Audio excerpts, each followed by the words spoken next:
నన్ను క్షమించండి. నేను మీ అందరికీ ఉదయాన్నే నిద్ర పాడు చేసినట్టున్నాను. లేదమ్మా, నువ్వేమి మా నిద్ర పాడు చేయలేదు. నీ సుమధుర గానంతో మమ్మల్నందరినీ పరవశింపజేశావు. ఈరోజు మా అందరికీ శుభమే జరుగుతుందని అనిపిస్తోంది. సరే, ఒక మాట చెప్పు. నువ్వెందుకు ఏడుస్తున్నావు? నీ మనసులో ఏమైనా బాధ ఉందా? ఈ భూమి మీద జన్మించిన తర్వాత కష్టసుఖాలనేవి ఆగవు కదండి. అయినా నేను బాధతో ఏడవడం లేదు. భక్తి పారవస్యంలో కన్నీళ్ళొచ్చాయి. నాకు ఊహ తెలిసినప్పటి నుంచి ఆ శివుడి సన్నిధిలోనే పెరిగాను.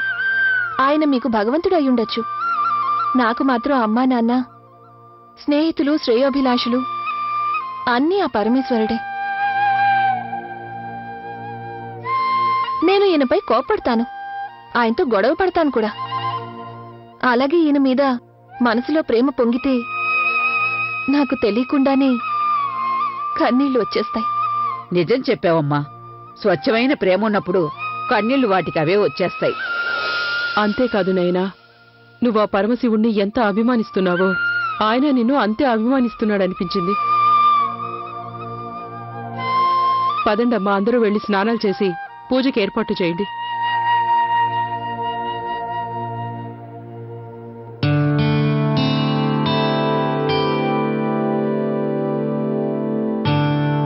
నేను మిమ్మల్ని ఎంతగా అభిమానిస్తున్నానో ఈ ప్రపంచంలో అందరికీ తెలుసు. కానీ మీకు తెలియడం లేదు. మీ కళ్ళ ముందే మణి మాయమైపోయింది, మీరు మాత్రం పట్టించుకోవడం లేదు. మీకు 3 కళ్ళున్నాయి కదా, నా కోసం ఒక్క కన్ను తెరవచ్చు కదా, నాకు సాయం చేయొచ్చు కదా.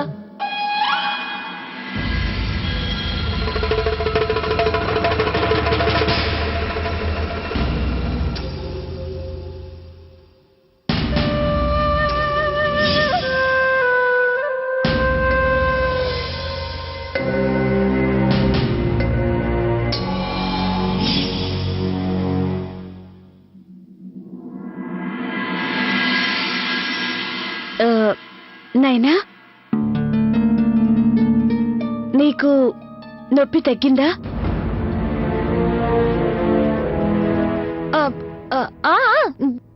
తగ్గిపోయింది. దాచుకో, నేను చూశాను. కానీ ఒక్క రాత్రిలో తగిలిన దెబ్బెలా తగ్గిపోయింది? అది నాకెలా తెలుస్తుంది? మందు వేసింది మీరే కదా. మందు వేస్తే మాత్రం కానీ ఇంత త్వరగా? అమ్మా తల్లి, మందు వల్ల తగ్గలేదు. మీరు చూపించిన ప్రేమ, మీ మమత వల్ల తగ్గిపోయింది. అలాగా? ఆ కథలు నాకు చెప్పకు. నువ్వు చెప్పినట్టు నీకు తగిలిన దెబ్బ ఒక రాత్రిలోనే తగ్గిపోయిందనుకున్నావు. కానీ మచ్చేమైంది? అదేమైంది? అదెలా మాయమవుతుంది? మచ్చ? ఓ, దానికోసం నా దగ్గర అద్భుతమైన తైలం ఉంది. మీకు కావాలంటే చెప్పండి, మీకు ఇస్తాను. ఒక విషయం చెప్పనా? మనం ఏదైనా చెడ్డ విషయాలైతే ఇలా చిట్టికలో నమ్మేస్తాం, కానీ మంచి విషయాల్ని నమ్మం కదా. కలియుగం అమ్మా, కలియుగం. మంచికి కూడా సాక్ష్యాలు చూపించాలి.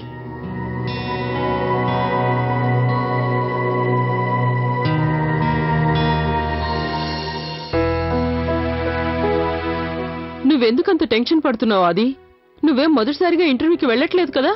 అంతా మంచి జరుగుతుంది. నిజమే, మనసు మంచిదైతే అంతా మంచే జరుగుతుంది బాబు. నువ్వు నీ మీద ఉన్న నమ్మకాన్ని తగ్గనివ్వకు. కంగారు పడకుండా అడిగిన ప్రశ్నలకి సమాధానం చెప్పు. అంతా మంచి జరుగుతుంది. నేను నా తరపున పూర్తిగా ప్రయత్నిస్తాను నానమ్మా. మీరు దేవుణ్ణి ప్రార్థించండి. నా గనక ఈ ఉద్యోగం దొరికితే మనకున్న ఫైనాన్షియల్ ప్రాబ్లమ్స్ అన్నీ తీరిపోతాయి.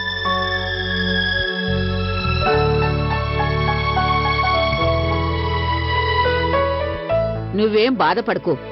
ఆ పరమశివుడు ఎప్పుడూ మీ వెంటే ఉంటూ మిమ్మల్ని కాపాడుతూ ఉంటాడు. నీకు శుభమే జరుగుతుంది. బామ్మగారు చెప్పింది అక్షరాల నిజం. మీరస్సలు కంగారు పడకండి. ఆ పరమశివుడు ఆయన భక్తుల్ని ఎప్పుడూ వదిలిపెట్టడు. చూస్తూ ఉండండి, ఈ ఉద్యోగం మీకు ఖచ్చితంగా వస్తుంది. నేను చెప్తున్నాను కదా, నమ్మండి.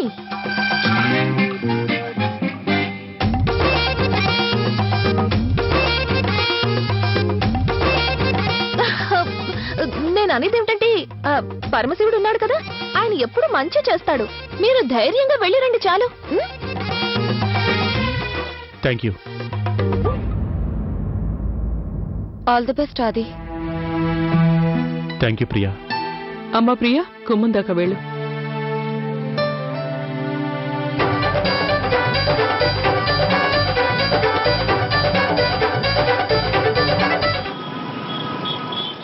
Yes sir. Okay sir.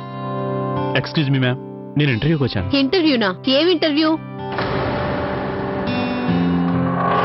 చూడండి, ప్లీజ్ ఇక్కడి నుంచి వెళ్ళండి. అనవసరంగా నన్ను టెన్షన్ పెట్టకండి. ఈ పని మొత్తం మళ్ళీ నేను చేసుకోవాల్సి వస్తుంది. దీనికి ఎంత టైం పడుతుందో మీకు తెలుసా?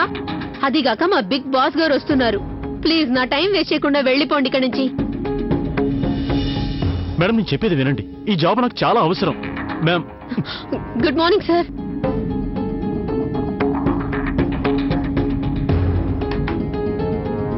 ప్రెజెంటేషన్ రెడీగా ఉందే? Yes sir. Who is this boy? Interview కోసం వచ్చాడు సార్. కుదరదు, వెళ్ళిపోమన్నాను. మీరు వెళ్ళండి. Okay, move.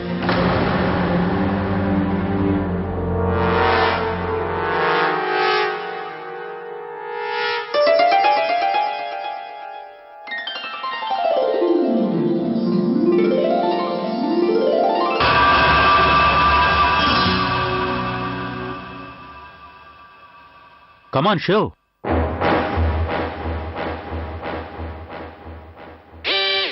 అరే, ఏంటిది? మతిగానే పోయిందే? Sorry sir, sorry.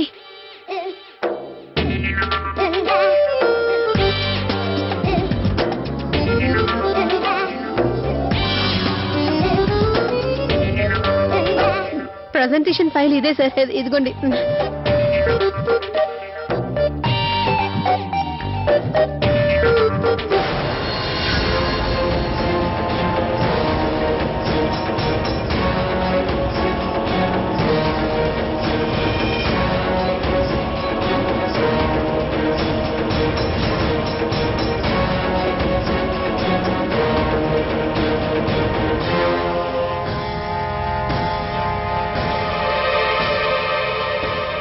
ఏంటి నువ్వు చేసిన పని? అర్థం కావట్లేదు సార్, అసలు ఏం జరుగుతుందో. ఆ మంట గనక ఎక్కువై ఉంటే ఈ ఆఫీస్ తో పాటు మనందరం కాలి బూడిదయ్యి ఉండేవాళ్ళం. Sorry sir, sorry. సమయానికి ఇతను ఎక్కడున్నాడు కాబట్టి మంటలు నార్పాడు. లేకపోతే ఏం జరిగేదో ఊహించు.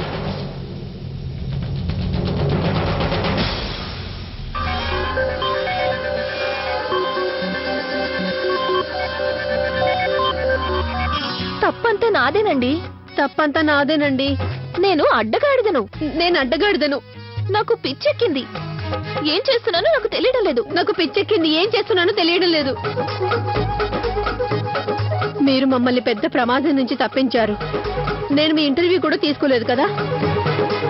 ఇప్పుడు నేను మీ ఇంటర్వ్యూ తీసుకుంటాను.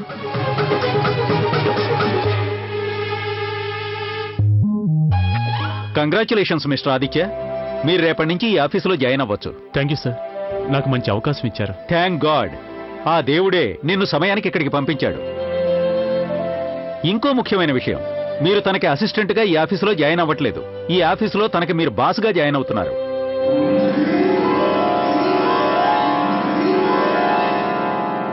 వా నాయనా వా, ఈ పని పూర్తయింది. అన్నిటికంటే ముఖ్యమైన పని, నేను మణిని వెతకాలి. రా నాగరాజా, వచ్చి నాకు సాయం చెయ్యి. పద.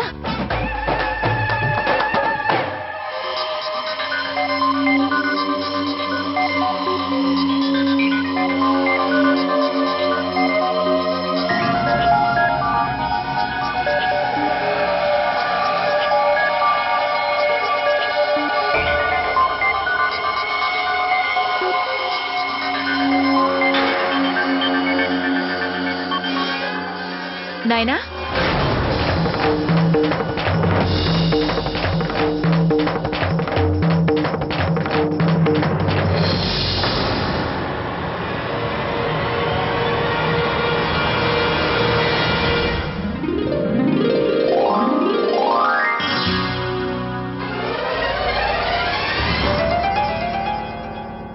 నువ్వు ఈ గదిని శుభ్రం చేస్తున్నావా?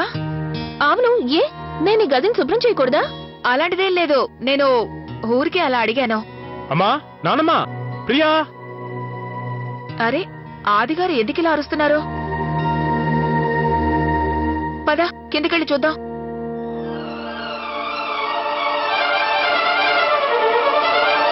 నేను ఇప్పటికీ నమ్మలేకపోతున్నాను. ఉద్యోగంతో పాటు నాకు ప్రమోషన్ కూడా వచ్చింది. నాన్నగారు ఈ స్వీట్ తినండి. అంతా పరమశివుడి దయ అది. కంగ్రాట్స్, హ్యాపీగా ఉండు, ఆల్ ద బెస్ట్.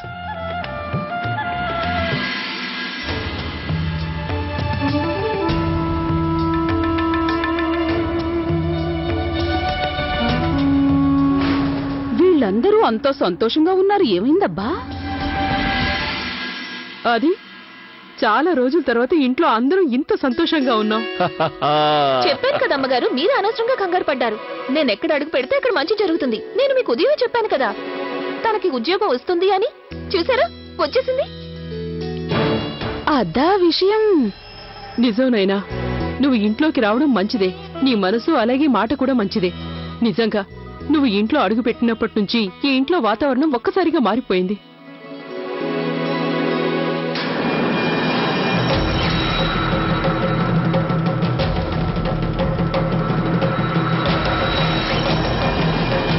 ఈ రోజు ఉదయం నువ్వు భక్తితో పరమశివుడికి హారతి ఇవ్వడం చూసినప్పుడే నాకు తెలిసిపోయింది ఈ రోజు నుంచి మా ఇంట్లో ఉన్న కష్టాలన్నీ పరమశివుడు దూరం చేస్తాడని. అరే, మీరందరూ ఆలోచిస్తున్నారేంటి? వెళ్ళండి, ఈ రోజు అందరికీ ఇష్టమైన వంటలు వండండి. అత్తయ్య, అది మీరు ప్రత్యేకంగా చెప్పాలా? ఈ రోజు ఇల్లంతా మా వంటల సువాసనలతో గుమగుమలాడిపోతుంది. అమ్మగౌరి, నా కోసం కూడా ఏదైనా ప్రత్యేకంగా? అలాగే మావయ్య గారు, నాకంతా అర్థమైంది. అలాగే గౌరీ, కొంచెం స్వీట్ కూడా చేయండి. పదండి అక్క.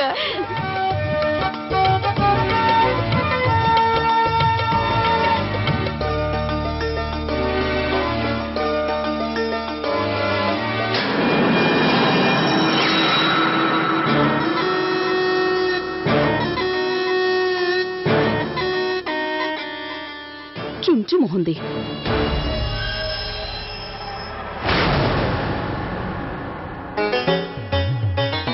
ఏంటో ఈ రోజుల్లో పగలే దోమలు వచ్చేస్తున్నాయి. ఏం చేయాలబ్బా? ఏదైనా మంచి దోమల మందుంటే తీసుకొచ్చి కొట్టాలి. ఒక్కసారిగా చచ్చి ఊరుకుంటాయి. అంతవరకు తలుపులు మూసే ఉంచుతాను.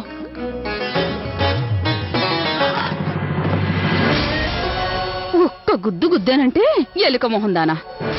నువ్వు వెళ్ళి నా కోసం దోమల మందు తీసుకొస్తావా? నేను వెళ్ళి నీ కోసం మంచి ఎలుకల మందు తీసుకొచ్చి పెడతాను, చూస్తుండు.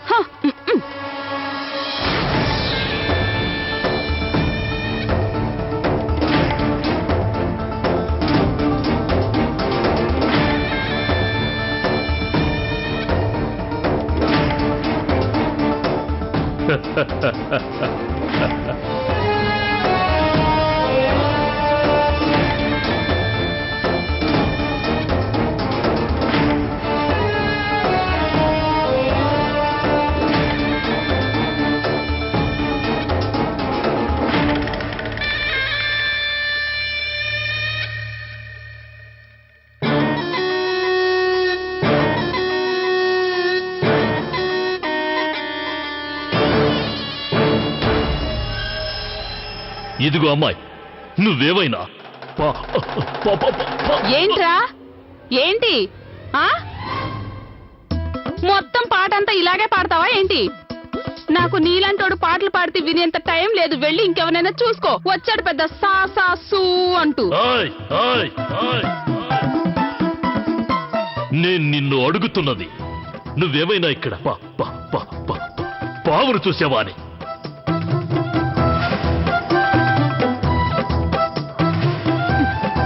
నన్ను పాముని చూసావా లేదా అని అడగటానికి వీధంతా వినపడేలా అంతలా అరవాల్సిన అవసరం ఏముంది? పామని చెప్పటానికే నీకు రోజంతా పట్టేలా ఉంది. అవును, చూశాను. ఎక్కడ చూసావు? ఆ ఇంట్లో. చాలా పెద్ద పాము, చాలా పొడుగ్గా ఉంది, చాలా భయంకరంగా ఉంది. దాన్ని చూసి నేను పారిపోయాను కాబట్టి సరిపోయింది. లేకపోతే అది నన్ను కాటేసి ఉండేది. కాటేసుంటే పాము గురించి చెప్పడానికి నేను మా ఆయన పిలుస్తున్నారు.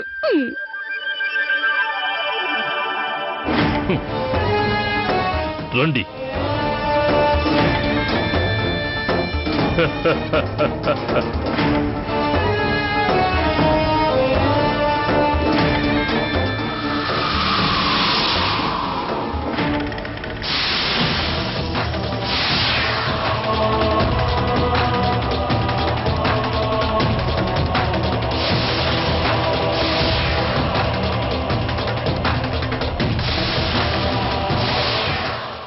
ఇంట్లో ఏదో గొప్ప శక్తి ఉంది. రండి, వేరే మార్గం చూద్దాం.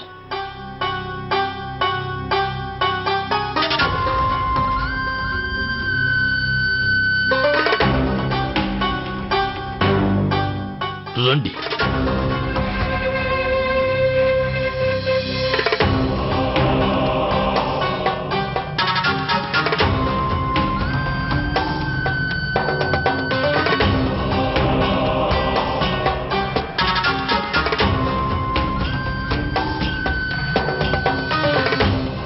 ఆ అమ్మాయినే కదా గురువుగారు, తన్నే కదా మనం వెంబడిస్తూ ఇక్కడికి వచ్చాం. ఆ అమ్మాయి అయితే తనే, కానీ తనని పట్టుకోవడం చాలా కష్టం. ఎందుకని అడగండి. ఎందుకు గురువుగారు? ఎందుకంటే ఈ పెద్ద కుటుంబం ప్రేమ అభిమానాల ముందు నా మాయ ఎందుకు పనికిరా తెలిసిందా?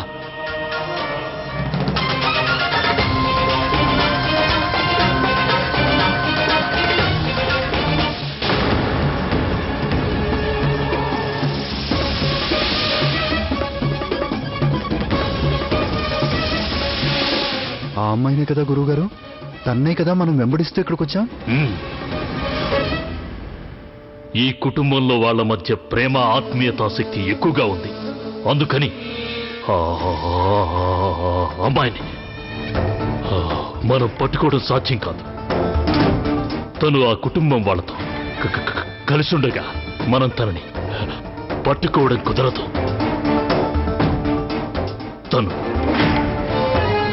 తన ఈ కుటుంబంతో వాళ్లకు దూరంగా ఉన్నప్పుడు మాత్రమే తనని మనం పట్టుకోవడం కుదురుతుంది. దాన్ని నేను పట్టుకుంటాను. పోతండి. అరే గురువుగారు, ఏమైంది? వెళ్ళిపోతున్నారేంటి? చూడు, తొందరపాటు నిర్ణయంతో మనం ఎప్పుడు దాడి చేసినా అది తప్పే అవుతుంది.